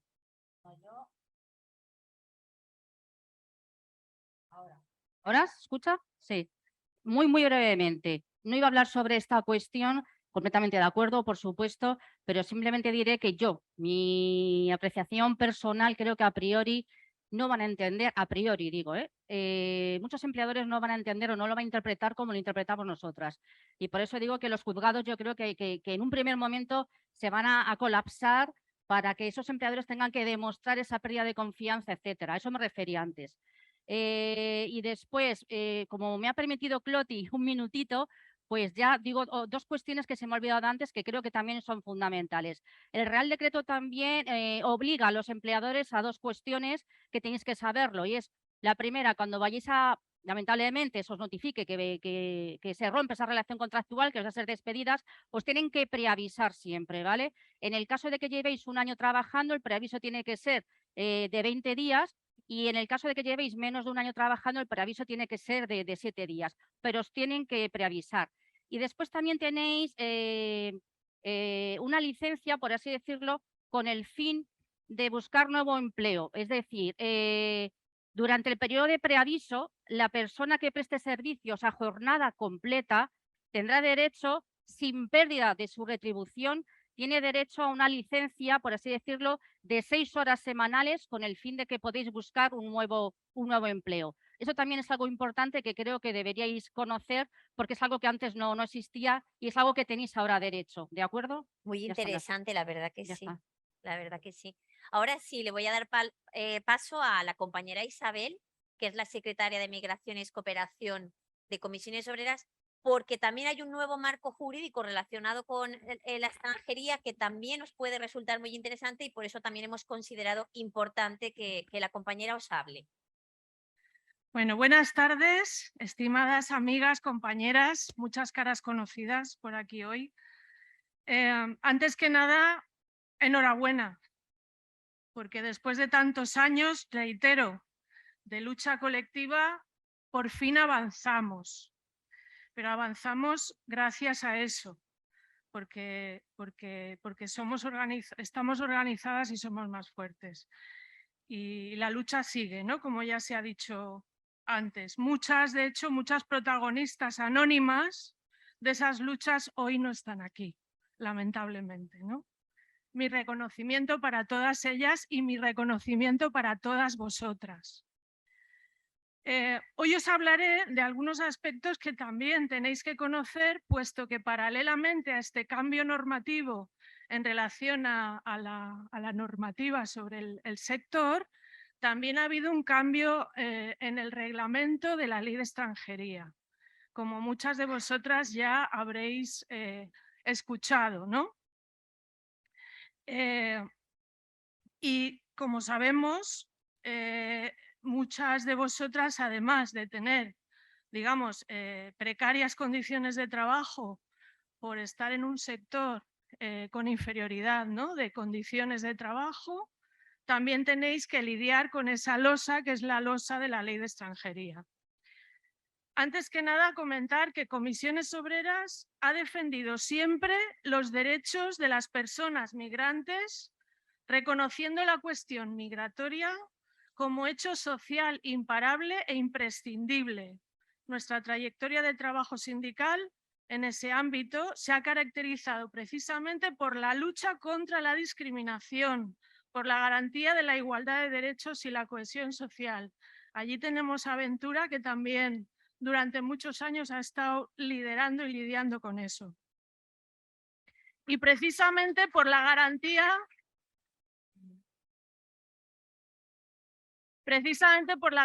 de igualdad de derechos de toda la clase trabajadora, venga de donde venga. Bueno, pues desde esa convicción, el sindicato, os he de decir que se ha pronunciado críticamente ante esta reciente aprobación por el Consejo de Ministros de ese Real Decreto por el cual se modifica el Reglamento de Extranjería. ¿Por qué nos hemos manifestado críticamente? Pues porque aunque veníamos reclamando reformas en este sentido, el resultado consideramos que no solo es insuficiente, sino que está mal, muy mal enfocado. Es una reforma que ha despreciado el papel fundamental del diálogo social, de los sindicatos. Es una reforma precipitada y además insuficiente, que no tiene en cuenta otros ámbitos relacionados con la gestión de las migraciones, no solamente con lo que atañe, ¿no?, al Ministerio de Inclusión y Seguridad Social. Por ejemplo, no ha tenido en cuenta las pésimas condiciones del personal de los consulados, que es quien tiene que tramitar los visados, ¿verdad? Y que a veces tenéis que hacer colas y colas para conseguirlo. O tampoco ha tenido en cuenta las colapsadas oficinas de extranjería, que es donde se tramitan las autorizaciones de residencia y trabajo. Tampoco ha tenido en cuenta lo que tiene que ver con Ministerio del Interior y lo que tiene que ver, pues, con los cuestionados e inhumanos internamientos en los centros de internamiento, en los CIE. no ha cambiado nada relacionado con las expulsiones, los rechazos, las devoluciones, etcétera, etcétera, etcétera. En definitiva, ha sido una reforma que ha desaprovechado otra oportunidad de construir un modelo dialogado, integral, más centrado en los derechos y la dignidad de las personas y no en supuestos déficits de mano de obra que lo que realmente esconden son pésimas condiciones laborales y salariales. Y aunque faltan todavía las instrucciones concretas por parte de la Secretaría de Estado de Migraciones, sí que es verdad que valoramos algunos avances, algunos aspectos de manera positiva y que os afectan a vosotras. Os hemos repartido una hojita con el resumen de todos esos puntos que os pueden interesar, ¿vale? No me voy a poner a contaros detalladamente uno por uno, porque sería ocupar toda la tarde, ¿vale? Pero sí que es verdad que lo que más puedo resaltar y lo que os puede interesar son, en materia de renovaciones, las renovaciones de las autorizaciones para trabajar ahora tendrán requisitos menos exigentes y por 4 años. Eso es muy importante, porque eso supone que no tenéis, ¿no?, tantos requisitos y tanta burocracia para poder manteneros en el país de manera regular. También hay mejoras para las personas estudiantes, que ahora no voy a concretar. También hay mejoras en lo que se llama arraigo laboral, el permiso por circunstancias excepcionales en colaboración con las autoridades laborales. También el arraigo social será más fácil con cualquier contrato, siempre que se garantice, por supuesto, el salario mínimo interprofesional. El arraigo familiar, también va a haber mejoras en esta figura, va a ser más fácil. Y luego hay una nueva figura que es el arraigo para la formación. Es un permiso de 1 año, renovable por otros 12 meses, que se concederá a todas aquellas personas que hayan estado de manera continuada y en situación irregular en España por lo menos 2 años y que decidan, se comprometan a una formación profesional o estudios que les lleve a conseguir una titulación reglada, oficial, ¿vale? En este caso, también va a ser posible poder tener una autorización para residir y trabajar. Y también hay más facilidades en la reagrupación familiar, porque se han reducido los requisitos económicos, que sabéis que son terribles. Bueno, pues ahí también valoramos que se ha mejorado. De todos modos, os invito a que acudáis al sindicato. Tenemos ahí atrás, ahí escondida, a la gran María, ¿vale? Que es la compañera que asesora en el CITE también y que podéis acudir pidiendo cita. En la hojita que os hemos repartido tenéis los datos, ¿vale? Para poder pedir cita y que ella os oriente y os asesore en cada caso particular.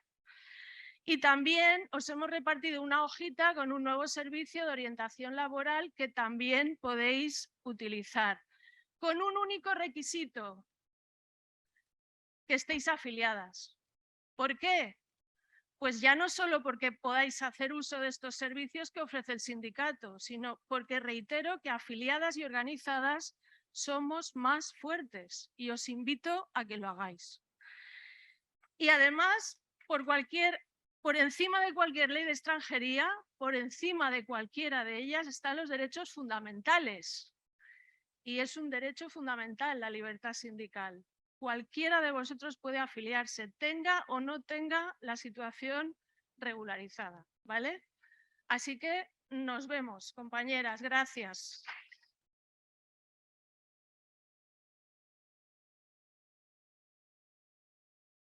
Ahora voy a llamar a la compañera Mirna, que es la secretaria de la Mujer de la Federación de Hábitat, y terminaremos la ronda de información práctica que teníamos prevista en la asamblea y empezaremos el turno de palabras y saludos de los colectivos. Hola, buenas tardes, ¿qué tal? Muy interesante, ¿no? Bueno, yo me voy a presentar, soy paraguaya, llevo en España ya desde el 2007, Y bueno, imagino que como muchas de vosotras, con la mochila de la migración, que somos valientes, que venimos desde lejos, ¿no? Y bueno, esta nueva ley pues es un regalo, es como un boleto de lotería, ¿no? Que ahora estamos llegando a Navidades y mucha gente compra, pero ¿qué pasa si nos toca el premio y dejamos el boleto de lotería en el cajón? A que no se nos ocurre, ¿no? No se nos ocurre dejar en el cajón un boleto de lotería ganador. Entonces, recordar eso a la hora de cuando nos pasan las injusticias. De sacar ese boleto de lotería y cobrarlo. Y los derechos son igual. La ley la tiene, está el boleto, pero si nosotros no lo cobramos, no nos sirve de nada. Entonces, lo importante es que nos sintamos valientes, que nos empoderemos, porque el trabajo del hogar es esencial para la familia en la que estamos con ellos. Es esencial nuestro trabajo, aunque muchas veces nos miren por encima. Y muchas de las compañeras que vienen aquí, pues, tienen el corazón dañado, porque nos tratan mal. Y ahora la ley nos ayuda porque da la parte también de violencia de género, lo reconoce, porque muchas han sido discriminadas no solamente de palabras, sino también abusadas. No lo permitamos. Y ayudemos a las compañeras que sabemos que están así a que se acerquen. Aquí en Comisiones Obreras nosotros asesoramos los jueves por la tarde a las compañeras que se acercan para orientarles y ayudarles a cobrar ese boleto de lotería. Porque muchas veces hay gente que no sabe dónde está la administración o lo que sea, ¿no? Para un poco hacer la similitud, ¿no? No siempre es tan fácil defender el derecho cuando estamos solas. Solas a veces sin familia.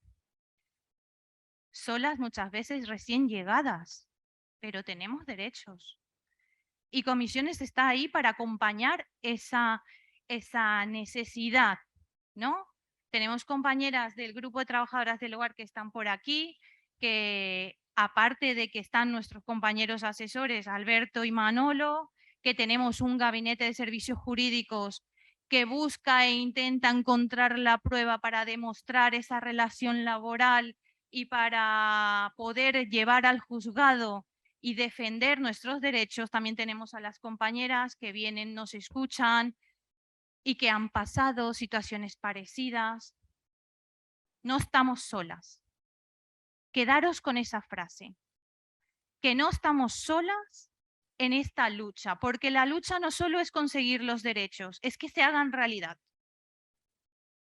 Que se hagan realidad en mi vida y en la vida de mi compañera, que juntas consigamos esas mejoras, que se hagan en la vida de todos los días. Entonces yo os invito a que acudáis al sindicato. Comisiones Obreras está en toda España, no solamente aquí.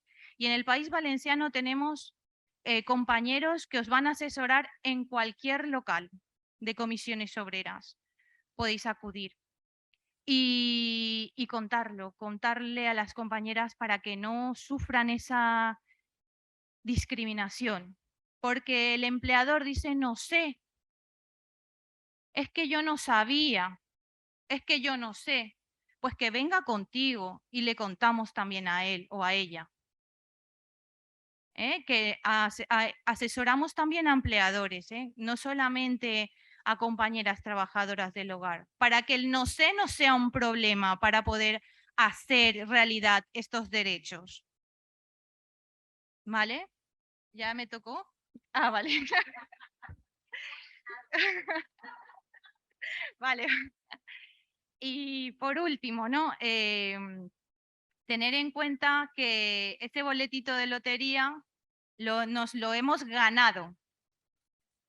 Lo hemos pagado. hemos luchado por ello. Hay compañeras que ya no están, que luego os cuentan, que se han jubilado, que han muerto incluso, y si queréis ver, como dijo Pep, está la exposición de fotos, que ahí hay historia de comisiones obreras, que esto no ha nacido de ayer. Esta ha sido una lucha muy larga y ha sido realidad y tenemos que seguir luchando, pero para eso hay que estar unidas, juntas, porque una sola, mi madre siempre decía, una sola golondrina no hace primavera, pero todas sí. Entonces, compañeras, un placer y aquí estamos, ¿vale?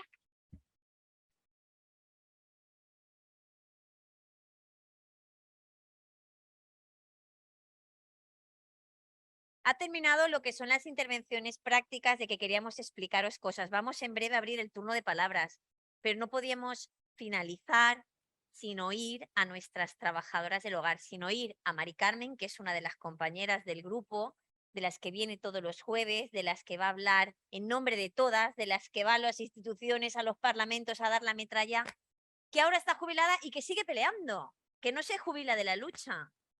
Pues nada, nos hace una breve intervención y vamos, que sé que, ¿vale? Primero, como se ha hecho mención de las compañeras que han luchado, y la lucha no empezó solamente en el 78. Hay compañeras que empezaron en el 52, después de la posguerra, españolas. Después vinieron las compañeras migrantes, pero la lucha se empezó con las compañeras españolas. Y voy a hacer mención sobre todo de Lola Triviño, que ya hace 5 años que ha fallecido y que ha estado luchando toda su vida para tener condiciones dignas.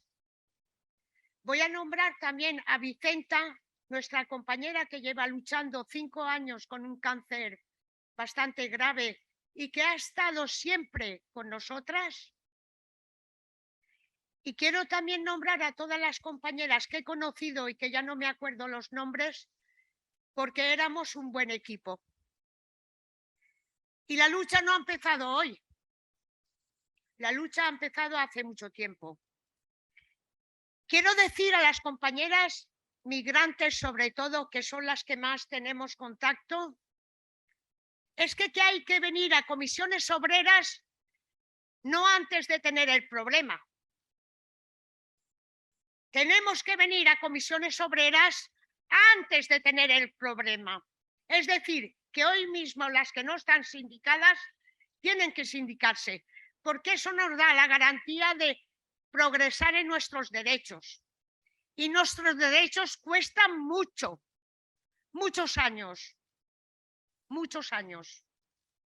Y son circunstancias a nivel europeo, que yo siempre se lo he dicho a Alberto y a las compañeras, que si no pasábamos por el nivel europeo no conseguiríamos nada. Y no me hacían caso. Pero se ha cumplido lo que yo he dicho. No, es verdad. Después, estoy pidiendo a la Federación, a la Confederación, a todo Kiski, que ponga una trabajadora del hogar para toda España y que vaya acompañando a todos los sindicatos y a todas las ciudades de España para que seamos un gran sindicato, no solamente de trabajadores de la siderúrgica, que yo era siderúrgica, no solamente de trabajadores de comercio, aunque ellos también lo tienen complicado, no solamente a los trabajadores de la construcción, sino a las trabajadoras del hogar, mayoritariamente mujeres migrantes y españolas, porque hay españolas, como los maridos trabajaban y tenían la seguridad social, no han cotizado, pero hoy en día tienen 5, 10 años de trabajo y no van a cobrar nada, porque no tienen los 15 años. Entonces las españolas y las migrantes estamos en las mismas condiciones y la lucha no solamente de las migrantes ni de las españolas, es de las dos,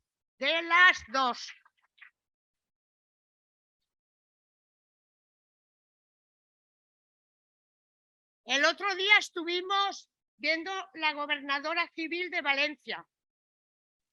Y una compañera mía que está en otra asociación me dice, en vuestra foto no hay migrantes. Y digo, sí, es verdad que en la foto que nos hicimos con la gobernadora no había migrantes. Sí, pero Mirna no tiene facies.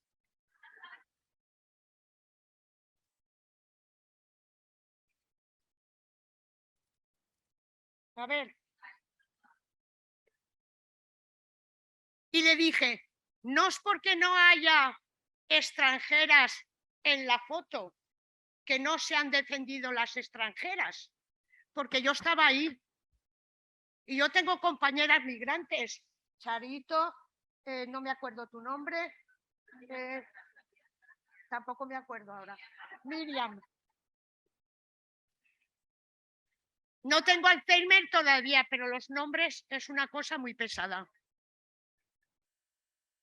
Quiero decir que con humor y con pasión podemos llegar a conquistar ciertos derechos, pero hay que tener cuidado, porque en España hay muchas leyes que nunca se cumplen. Y solamente se pueden cumplir si estamos unidas las españolas y las migrantes.